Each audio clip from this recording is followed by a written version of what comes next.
בסוף הם הכירו, אני חושב, גם את הצד שלי, את הצד השני שלי. כל הזמן הכירו את הצד היפה שלי. אז הם ראו שאני כועס, אני גם יודע לכעוס, אני לא סופרמן. אני לא בן אדם שכל דבר שעובר לידו לא מזיז לו.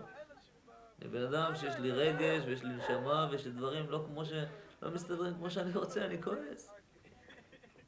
וזו פעם ראשונה שלי שעמדתי מול קבוצה וצעקתי עליהם.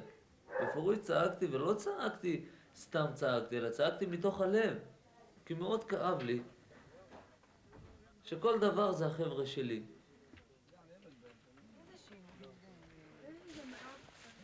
כי בסך הכל אני מאוד טרחתי ועשיתי כדי שיהיה הטיול הזה. אני הקדשתי כל כך המון זמן שגם שכחתי את עצמי. והייתי גם בטוח שזה פגע לי גם בחיים הפרטיים שלי, המתח הזה.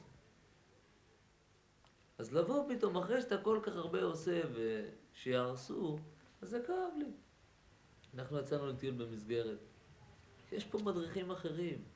אז אולי מצד אחד טוב שהם יכירו את העבודה שלי. זה דבר שהרבה אנשים לא רוצים לראות. ומצד שני הם הראו שבעצם הם עושים ברדק. בלי שום נימוס, בלי התחשבות. וויל, נשבר לו הרגל, נשבר לו הרגל! שום רגל לא נשברה. מה אתה מדבר? כן, תעלה, תעלה, תעלה. לראות אותו. אז ישבתי ודיברתי איתם, ואני חושב שהם הבינו. הם הבינו והם התנצלו, והכל היה בסדר אחר כך. בעולמות, כן.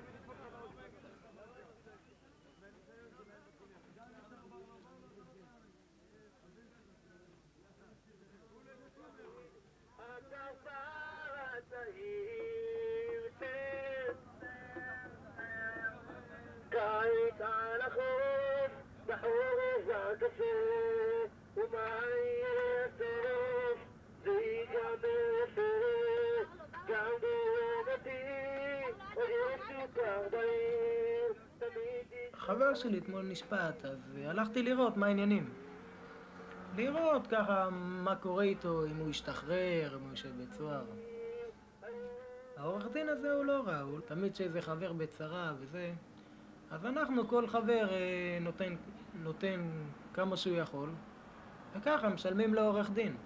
ויש עורכי דינים של הממשלה, אבל אם אני אקח עורך דין של הממשלה, אז הוא יהיה לטובת המשטרה. אז ככה אני לוקח עורך דין פרטי, אז הוא לטובתנו. אני לא יכול לסמוך על עורך דין של הממשלה.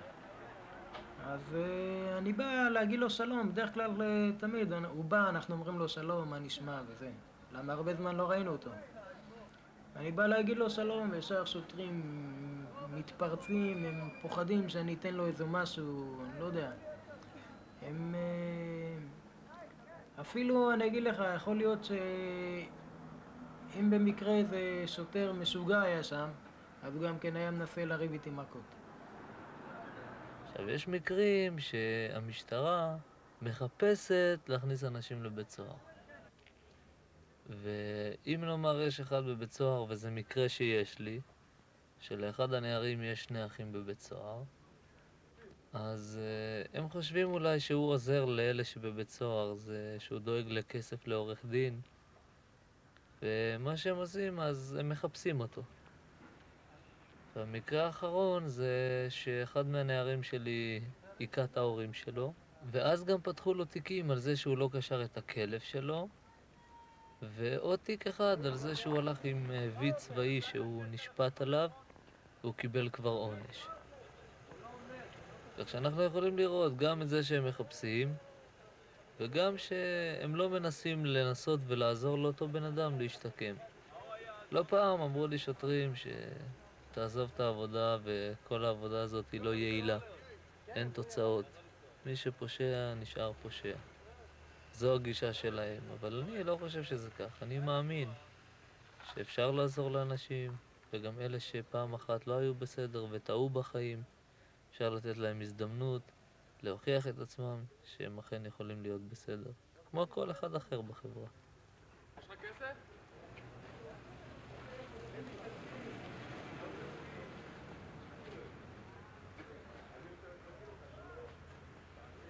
רק קלט התמונה שם. הוא יכול לקבל אפילו שנה ושנתיים, ויכול לקבל גם חצי שנה או ללכת הביתה. זה השופט יקבע. זה על דבר שהוא בכלל, ובינתיים אלון הזה יושב כבר 1.5 חודשים בית סוהר. על סתם.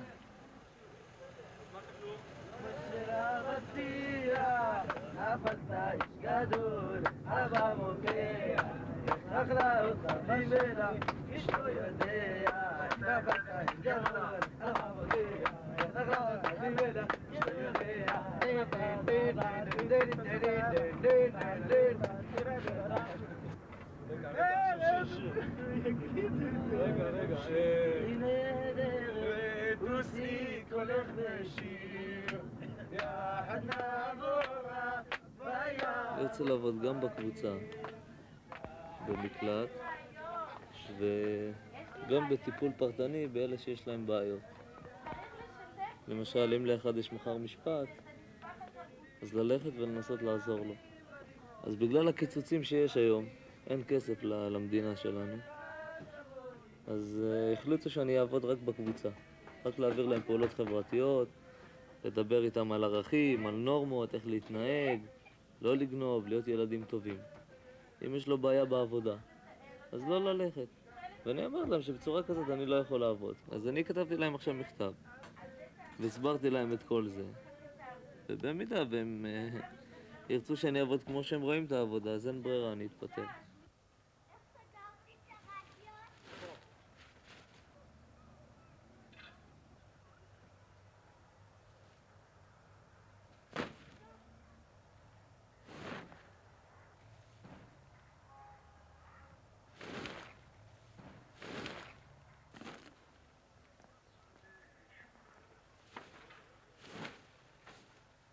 אני לא יודע אם יהיה לי את האומץ הזה לקום ולהגיד לכל החבר'ה שלי, טוב, זהו, זה היום האחרון שלנו. זה קשה לחשוב, זה קשה גם לומר. אני בתוך עצמי, האמת היא שאני לא רוצה לעזוב.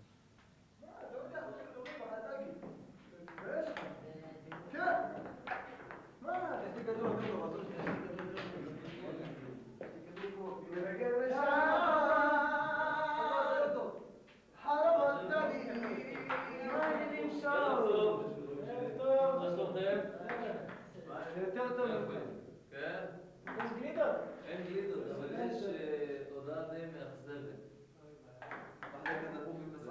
כרגע זה בשיא הרצינות, אני פשוט חיכיתי שכולם יבואו ואז אני אגיד לכולם. אבל כנראה שב-14 לחודש, וזה זמן די קרוב הוא מגיע, אני אצטרך להתפרד מכל החבר'ה. לא, הוא עוזב, עקב התקציב הכלכלי. מה יש לך לעזוב? רגע, אז בוא תשמע את כל הסיפור. לצערי הרב איני יכול לשבת במקלט להטיף מוסר או לשוחח על ערכים, וכאשר יש לאחד הנערים בעיה משפטית או בעיה במשטרה או בעיה במקום עבודתו, לומר לו במילים פשוטות, חפש מישהו אחר שיעזור לך. גישה כזאת לעבודה אינה נראית לי, איני רואה את עצמי כשוטר או ככומר ללא שום אפשרות לתת עזרה ממשית לנערים. אם לא אוכל לבצע